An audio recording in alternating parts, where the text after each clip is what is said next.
Hello students, welcome back to my channel law universe. आज के part 2 of the trade union के lecture में हम डिस्कस करेंगे category 3 and category 4, that is mainly deals with the rights and recognitions which cover the section 16 to 21 and collective bargaining and negotiations which covers the section 22 to 27. Student, जैसे आप सबको पता ही है कि हमने part 1 of the trade unions में what is trade union, its scope, applicability, objectives and legal intent and साथ ही साथ में कैटेगरी 1 एंड कैटेगरी 2 को डिटेल में डिस्कस करा है। एंड इसी तरह हम आज कैटेगरी 3 एंड 4 को भी डिटेल में डिस्कस करेंगे, साथ ही साथ में क्रिटिसिज्म, चैलेंजेस एंड कंक्लूजन भी कवर करेंगे। So now let's we start it from the category 3. Category 3, which covers the section 16 to 21. Let's begin with the section 16. That is deals with the rights of the recognized trade union. Students, एक recognized trade union को law के through कुछ specific rights मिलती हैं। ये rights उनको allow करते हैं कि वो वर्कर्स के बिहाफ पर एम्प्लॉयर के साथ डील कर सकते हैं। रिकॉग्निशन दो टाइप की होती है। First is sole union recognitions, means जब एक यूनियन की मेंबरशिप 51% या उससे ज़्यादा हो। Second type is that is the part of the negotiating councils, means जब मल्टीपल यूनियंस, मीन्स जब एक से ज़्यादा यूनियंस हैं एंड और कोई भी यूनियन के पास 51% की रीच नहीं है तो वो पार्ट ऑफ नेगोशिएटिंग काउंसिल मानी जाती है। अब हम देखते हैं कि इनको कौन कौन सी राइट्स मिलती हैं। That first is the collective bargaining, मतलब यूनियन अपने मेंबर की तरफ से wages, working conditions and welfare के लिए नेगोशिएट कर सकती है। Second is representation in disciplinary matters, मतलब अगर कोई एम्प्लॉय डिसिप्लिनरी एक्शन या डोमेस्टिक इंक्वायरी फेस कर रहा है, यूनियन उसको रिप्रेजेंट कर सकती है। Third is consultation on the lay off and retrenchment, मतलब एम्प्लॉयर को रिकॉग्नाइज यूनियन से कंसल्ट करना जरूरी है before the lay off and retrenchment. Next is right to receive the information, employer को employment condition, wages and allowances का relevant information union के साथ शेयर करना होता है। फॉर एग्जांपल, यूनियन अपने मेंबर्स के लिए वेजेस नेगोशिएशन करती है एंड वर्किंग आवर्स के इशू भी रेज करती है। और देखते हैं कि मान लीजिए एक फैक्ट्री में एक रिकॉग्नाइज यूनियन है जो अपने 200 वर्कर्स को रिप्रेजेंट करती है। अगर मैनेजमेंट ने वेजेस रिवाइज करने हो, जहां वर्किंग आवर्स चेंज करने हो, तो ये यूनियन वर्कर की तरफ से नेगोशिएटिंग कर सकती है। अगर कोई वर्कर डिसिप्लिनरी एक्शन फेस कर रहा है तो यूनियन उसको इंक्वायरी में रिप्रेजेंट करेगी। अगर कंपनी ले ऑफ या रिट्रेचमेंट प्लान करती है तो यूनियन को कंसल्टेशन के लिए इन्वॉल्व करना जरूरी है और मैनेजमेंट को अपने वर्कर के wages, allowances and employment condition का रेलिवेंट इंफॉर्मेशन यूनियन के साथ भी शेयर करना होगा। तो स्टूडेंट, इस एग्जाम्पल से क्लैरिटी समझ आती है कि रिकॉग्नाइज यूनियन का रोल सिर्फ नेगोशिएशन तक ही लिमिटेड नहीं है, बल्कि वर्कर के ओवरऑल राइट्स एंड वेलफेयर में भी इम्पोर्टेंट है। Case low, that is the Bangalore water supply employees union versus Rajappa. इस केस में कोर्ट ने हाईलाइट किया कि रिकॉग्नाइज यूनियन का रोल वर्कर राइट प्रोटेक्ट करने एंड नेगोशिएशन में इम्पोर्टेंट है। Next is section 17, that is deals with the recognition procedure. ये सेक्शन बताता है कि एक यूनियन कैसे रिकॉग्नाइज यूनियन बन सकती है या नेगोशिएटिंग काउंसिल का हिस्सा मींस पार्ट कैसे बन सकती है। अब हम देखते हैं कि सोल नेगोशिएटिंग यूनियन बनने के लिए क्या रिकॉग्निशन चाहिए। मतलब अगर किसी एस्टेब्लिशमेंट में एक ही यूनियन के पास 51% या उससे ज़्यादा एम्प्लॉयज़ का वेरीफाइड मेंबरशिप हो तो एम्प्लॉयर उस यूनियन को सोल नेगोशिएटिंग डिक्लेयर कर देते हैं। नेक्स्ट इज नेगोशिएटिंग काउंसिल, अगर कोई भी यूनियन 51% मेंबरशिप थ्रेशोल्ड कंप्लीट नहीं करती तो एम्प्लॉयर को एक नेगोशिएटिंग काउंसिल बनानी होती है। इस काउंसिल में सारी एलिजिबल यूनियन को उनके मेंबरशिप के प्रपोर्शन के अकॉर्डिंग से रिप्रेजेंटेशन मिलती है। देखते हैं कि एम्प्लॉयर्स का क्या रोल होगा, मतलब कि एम्प्लॉयर्स की क्या रिस्पॉन्सिबिलिटीज कि यूनियन के मेंबरशिप क्लेम्स की वेरिफिकेशन करना, रिक्वायर्ड डाटा एग्जामिन करना like membership list, declaration, check off record etcetera, और फिर ऑफिशियल रिकॉग्निशन ऑर्डर इशू करना। Now let's we see the purpose of this procedure. इस प्रोसीजर का पर्पस ये है कि ये इंश्योर करता है कि collective bargaining organised, legitimate and representative हो। मल्टीपल यूनियंस के बीच डिस्प्यूट, ओवरलैप या फिर पैरेलल बार्गेनिंग को अवॉइड करता है एंड एस्टेब्लिशमेंट में इंडस्ट्रियल रिलेशन को भी स्टेबल बनाता है। Next is section 18 that is deals with the duties of the recognised unions. मतलब रिकॉग्नाइज्ड यूनियन पर बहुत बड़ी जिम्मेदारी होती है क्योंकि यही यूनियन ऑफिशियली पूरे वर्कफोर्स को एम्प्लॉयर के सामने रिप्रेजेंट करती है। इसलिए यूनियन को अपने सारे काम ईमानदारी, ट्रांसपेरेंसी एंड वर्कर के जेन्युइन वेलफेयर की कमिटमेंट के साथ करने चाहिए। गुड फेथ में एक्ट करने का मतलब है कि यूनियन हर एम्प्लॉई मीन्स वर्कर का ग्रीवेंसेस सिंसियरली लेकर चले, उनकी कलेक्टिव डिमांड्स को रिस्पॉन्सिबल वे से मैनेजमेंट तक पहुंचाए और किसी भी ग्रुप को इग्नोर ना करे या किसी एक सेक्शन को अनफेयर एडवांटेजेस ना दे। यूनियन को अपने मेंबर्स की complete list, financial account, subscription record, meeting minutes and internal communications को बहुत ही सही, अपडेटेड एंड ऑडिट रेडी रखना होता है सो दैट की ट्रांसपेरेंसी बनी रहे।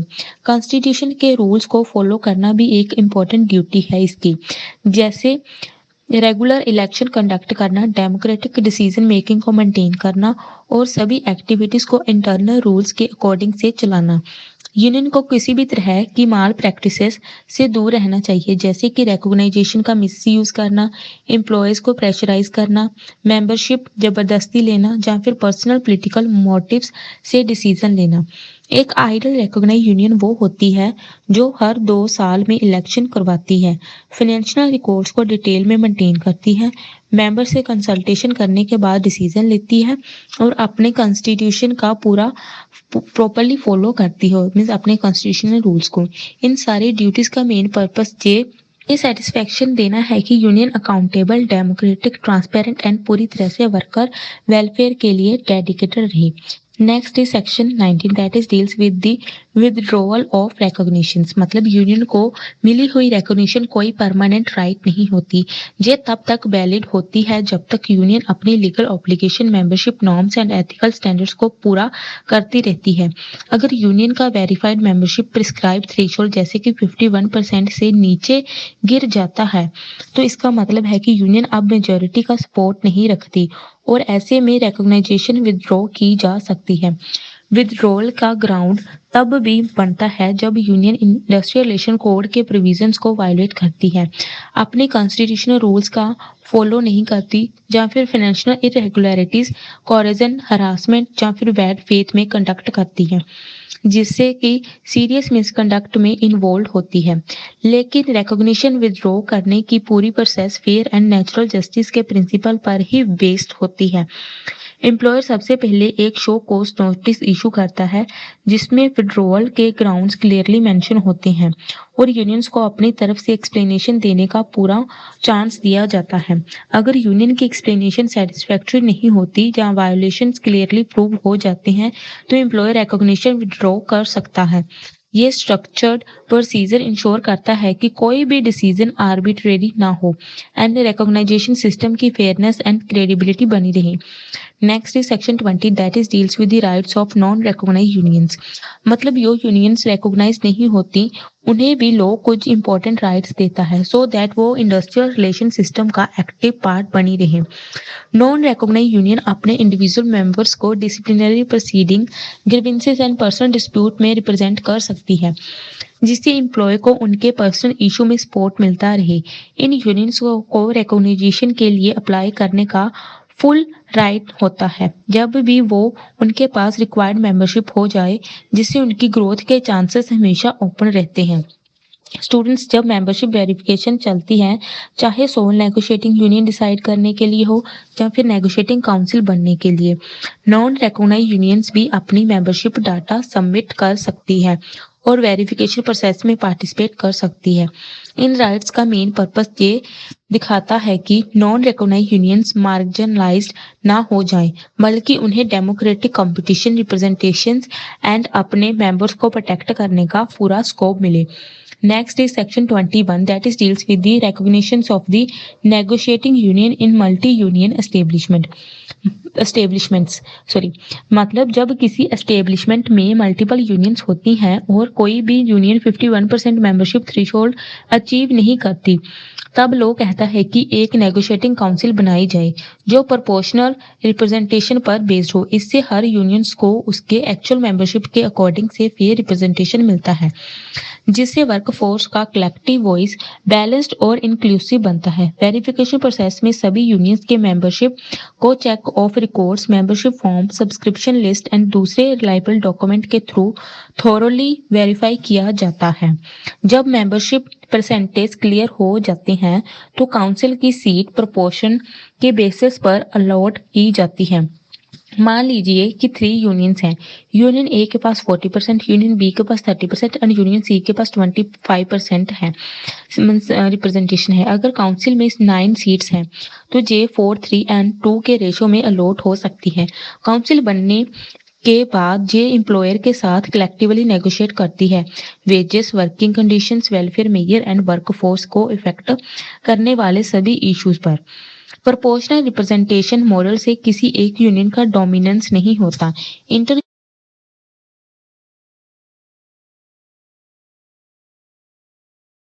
तो स्टूडेंट्स इन सेक्शन 18 टू 21 का मेन एसेंस ये है कि इंडस्ट्रियल रिलेशन सिस्टम को fair, transparent and well structure बनाया जाए। Means the framework clearly defines how a union should behave, how it may gain or lose recognition, and how multiple unions can still work together in a democratic and proportional manner.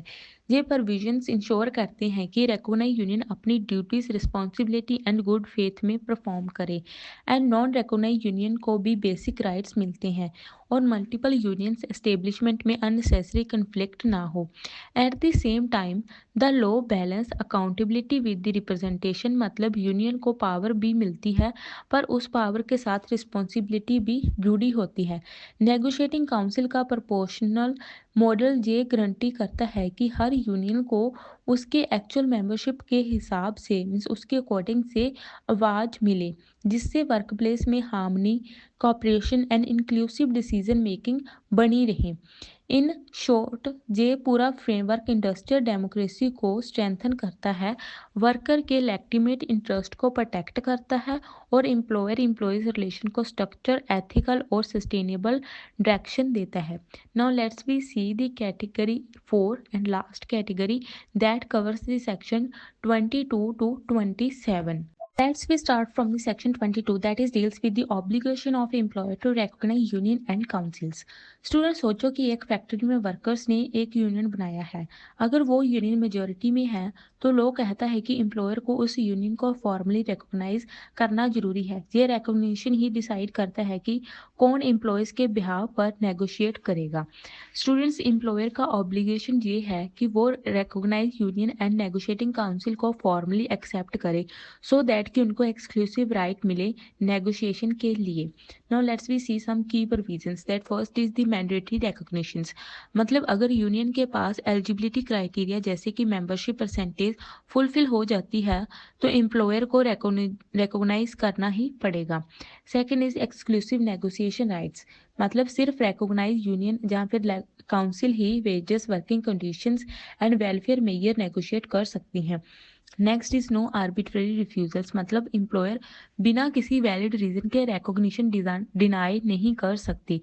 For example, मान लो कि union A के पास 60% worker का membership है एक factory में। Law के according employer को union A को सोल नेगोशिएटिंग यूनियन के रूप में रिकॉग्नाइज करना पड़ेगा।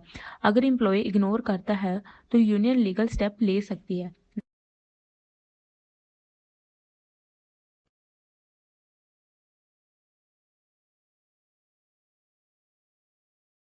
Next is no arbitrary refusals, मतलब एम्प्लॉयर बिना किसी वैलिड रीजन के रिकॉग्निशन डिनाई नहीं कर सकती। फॉर एग्जाम्पल, मान लो कि यूनियन ए के पास 60% वर्कर का मेंबरशिप है एक फैक्ट्री में। लॉ के अकॉर्डिंग एम्प्लॉयर को यूनियन ए को सोल नेगोशिएटिंग यूनियन के रूप में रिकॉग्नाइज करना पड़ेगा। अगर एम्प्लॉय इग्नोर करता है तो यूनियन लीगल स्टेप ले सकती है। Next is section 23 that is deals with the employer obligation during negotiations. Negotiation का मतलब सिर्फ मीटिंग करना ही नहीं बल्कि जेन्युइनली डिस्कशन करना और प्रपोजल्स को कंसीडर करना भी है। इसका पर्पस ये है कि ये सेक्शन इंश्योर करता है कि employer recognise union and recognise council के साथ नेगोशिएशन में ऑनेस्टली एंड गुड फेथ में इन्वॉल्व हों। Now next we will see इसकी की प्रोविजंस हैं। First is information sharing. Employer को रेलिवेंट इंफॉर्मेशन प्रोवाइड करनी होगी, जैसे कि wages, working hours, allowances and welfare schemes के related. Next is good faith negotiation, मतलब एम्प्लॉयर प्रपोजल सीरियसली कंसीडर करेगा एंड डिस्कशन में ऑब्स्ट्रक्शंस भी नहीं क्रिएट करेगा। Next is consultation on the major decisions, मतलब lay off, retrenchment and restructuring में union से कंसल्ट करना मैंडेटरी है। इसके रिगार्डिंग हम एग्जांपल देखते हैं। मान लीजिए कि यूनियन प्रपोज करती है कि शिफ्ट टाइमिंग में चेंजेस आए हैं and employer production requirement check करता है और यूनियन के साथ नेगोशिएट करके फिजिबल टाइमिंग फाइनल करता है। इस प्रोसेस में वर्कर्स के इंटरेस्ट प्रोटेक्टेड रहते हैं और मिसअंडरस्टैंडिंग भी अवॉइड होती है। Next is section 24 that is deals with the collective bargaining agreement. मतलब स्टूडेंट जस्ट इमेजिन कि नेगोशिएशन सक्सेसफुल हो गई है और एम्प्लॉयर यूनियन ने एक एग्रीमेंट साइन किया। ये ही होता है कलेक्टिव बार्गेनिंग एग्रीमेंट, जहाँ कि हम लोग कह सकते हैं CBA। CBA एक लीगल फ्रेमवर्क प्रोवाइड करता है जिसमें एम्प्लॉयर और यूनियन दोनों के राइट एंड रिस्पॉन्सिबिलिटीज डिफाइन होते हैं। CBA में कवर हो सकते हैं wages, working hours, leave benefits, welfare measures and grievances redressal mechanisms. यह एक बाइंडिंग नेचर का होता है, मतलब कि दोनों पार्टीज लीगली बाउंड होती हैं CBA के टर्म्स को फॉलो करने के लिए। एंड स्टूडेंट्स ये ना पार्शियल एंड फुल कवरेज का भी होता है। ये एग्रीमेंट सब एम्प्लॉयज़ के लिए, जहाँ किसी स्पेसिफिक कैटेगरी के लिए भी हो सकता है। फॉर एग्जांपल कि यूनियन नेगोशिएट करने के बाद CBA फाइनलाइज करती है जिसमें annual bonus, health insurance and improved leave policy included होती है। अब एम्प्लॉयर लीगली बाउंड है इन बेनिफिट्स को प्रोवाइड करने के लिए। Next is section 25 that is deals with the duration and modification of the agreements. मतलब ये जो एग्रीमेंट है वो परमानेंट नहीं होता, इसकी एक फिक्स्ड वैलिडिटी होती है एंड ज़रूरत पड़ने पर इसको मॉडिफाई भी किया जा सकता है। स्टूडेंट इस सेक्शन का पर्पस ये है कि ये सेक्शन रेगुलेट करता है कि एग्रीमेंट कब वैलिड है एंड कैसे रिन्यू हो सकता है एंड कैसे मॉडिफाई भी होगा। इसके रिगार्डिंग भी प्रोविजंस है, like first is fixed duration, मतलब यूजली 1 to 3 ईयर्स दोनों पार्टीज म्यूचुअल एग्रीमेंट से डिसाइड करते हैं। नेक्स्ट इज मॉडिफिकेशन, मतलब सिर्फ म्यूचुअल कंसेंट के साथ चेंजेस पॉसिबल है। नेक्स्ट इज रिटन रिकॉर्ड, मतलब मॉडिफिकेशन हमेशा डॉक्यूमेंट और साइन होना चाहिए। इसके रिगार्डिंग हम एक एग्जांपल देखते हैं कि CBA इनिशियली 2 ईयर के लिए साइन हुआ। 1 साल के बाद employer and union mutually decide करते हैं कि टर्म्स एक्सटेंड की जाए और रिटन रिकॉर्ड भी मेंटेन किया जाता है इसका, अगर कोई मॉडिफिकेशन होती तो। Next is section 26 that is deals with the settlement of the dispute arising out of the agreement. मतलब कभी कभी नेगोशिएशन के बाद भी कन्फ्लिक्ट्स हो सकते हैं। ये सेक्शन बताता है कि उन डिस्प्यूट को कैसे रिसोल्व किया जाए। स्टूडेंट्स इसका पर्पस है कि डिस्प्यूट रिजोल्व करना सो दैट कि इंडस्ट्रियल पीस बनी रहे और वर्कर के राइट भी प्रोटेक्टेड रहे। इसके रिगार्डिंग की प्रोविजंस है। फर्स्ट इज कंसिलिएशंस, दैट डिस्प्यूट पहले लेबर ऑफिसर एंड मेडिएटर के थ्रू रिजोल्व करने की कोशिश होती है एंड अगर कंसिलिएशन फेल हो जाए तो आर्बिट्रेशन का ऑप्शन होता है एंड फिर भी अनरिजोल्व रहता है तो डिस्प्यूट लेबर कोर्ट या फिर ट्राइब्यूनल में लेकर जाया जा सकता है। प्रैक्टिकल एग्जाम्पल विल सी कि यूनियन एलेज करती है कि एम्प्लॉयर ने CBA के वेज क्लोजेस वायोलेट किए हैं। पहले वो कंसिलेशन के पास जाएंगे, कंसिलेशन करेंगे एंड अगर कंसिलेशन फेल हुई तो फिर मैटर लेबर ट्राइब्यूनल में जा सकता है for the resolutions. Next is section 27 that is deals with the legal binding effect and enforcement. मतलब सीबीए सिर्फ एक डॉक्यूमेंट नहीं, ये लीगली इन्फोर्सेबल भी है। अगर कोई पार्टी वायलेट करे तो इसके अगेंस्ट लीगल एक्शन लिया जा सकता है। ये सेक्शन इंश्योर करता है कि एग्रीमेंट बाइंडिंग हो एंड ब्रीच होने पर रेमेडीज अवेलेबल होती हैं। इसके रिगार्डिंग की प्रोविजन है that first is binding on both the parties, मतलब एम्प्लॉयर एंड यूनियन दोनों के ऊपर जे सीबीआई की टर्म्स एप्लीकेबल होती है, मीन्स उन पर उनको फॉलो करना मैंडेटरी है। Next is legal action for the breach, मतलब अगर कोई ब्रीच होती है इन कंडीशंस की तो लेबर अथॉरिटी जहाँ कोर्ट को हम अप्रोच कर सकते हैं। And next is statutory protections, मतलब क्लियर लीगल फ्रेमवर्क प्रोवाइड करता है ये इन्फोर्समेंट करने के लिए। इसके रिगार्डिंग एग्जांपल है, मान लीजिए कि एम्प्लॉयर एग्रीड बोनस सीबीए में पे नहीं करता तो उस केस में यूनियन लेबर कोर्ट में केस फाइल करती है। जो ट्रेड यूनियन है वो लेबर कोर्ट में, ट्रेड यूनियन मीन्स जो काउंसिल यूनियन बनी है वो नेगोशिएटिंग यूनियन लेबर कोर्ट में केस फाइल करती है एंड कोर्ट इन्फोर्स करता है कि बोनस एम्प्लॉयज को ही मिले। सो स्टूडेंट्स, ये सेक्शन इंश्योर करते हैं कि recognised trade union and negotiating council के rights and responsibilities clearly defined हो and negotiation transparent and structure बना रहे और वर्कर के वेलफेयर के लिए लीगली इन्फोर्सेबल फ्रेमवर्क अवेलेबल हो। एम्प्लॉयर ऑब्लिगेशंस, सीबीए की binding nature and dispute resolution mechanism industrial harmony and worker के प्रोडक्शन के लिए बहुत ही क्रूशियल है। तो स्टूडेंट्स, ये थे हमारा आज का topic of the trade unionism, जो कि section 5 to 27 of the industrial relation code को कवर करती हैं एंड जिनको हमने फर्दर 4 कैटेगरीज में डिवाइड करा। मैंने आपको इसको बहुत ही डिटेल में डिस्कस करा है आपके साथ। आई होप आपको ये समझ में आ गया होगा। Now we will discuss the criticisms and challenges. Students, trade unions and industrial relation code के फ्रेमवर्क से जुड़ी कुछ इंपॉर्टेंट प्रैक्टिकल चैलेंजेस आज भी ग्राउंड लेवल पर नज़र आते हैं। सबसे पहला इशू है कि मेंबरशिप वेरिफिकेशन का, जो स्पेशली बड़े एस्टेब्लिशमेंट में काफ़ी complex and time consuming process बन जाता है। And accurate membership record maintain करना, लाइक 51% थ्रेशोल्ड डिटरमिन करना एंड वेरिफिकेशन डिस्प्यूट को रिजोल्व करना अक्सर ही डिफ़िकल्ट होता है। Second challenge is that sole negotiating union के लिए 51% का थ्रेशोल्ड होना, जो छोटी एंड मिड साइज यूनियन के लिए अनफेयर डिसएडवांटेजेस क्रिएट करता है, क्योंकि इवन अगर कोई यूनियन 40 या फिर 50% स्ट्रॉन्ग भी है एंड एक्टिव मेंबरशिप के साथ इफेक्टिव रिप्रेजेंटेशन दे रही है, तब भी उसको रिकॉग्नाइजेशन का बेनिफिट नहीं मिलता। And collective bargaining agreement CBA की इन्फोर्समेंट में भी प्रॉब्लम आती है। Although they are legally binding documents, उन्हें इम्प्लीमेंट करने में डिले हो जाता है, स्पेशली जब डिस्प्यूट लेबर कोर्ट या फिर ट्राइब्यूनल तक एक्सेलेट हो जाए।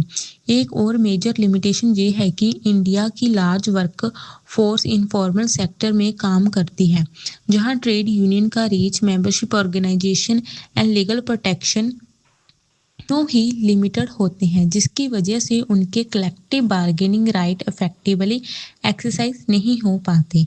एंड इसके अलावा कुछ केसेस में एम्प्लॉयर्स रिकॉग्नाइजेशन प्रोसेस को इंटेंशनली डिले कर देते हैं या फिर यूनियन फॉर्मेशन एंड एक्टिविटीज़ को डायरेक्टली अपोज करते हैं।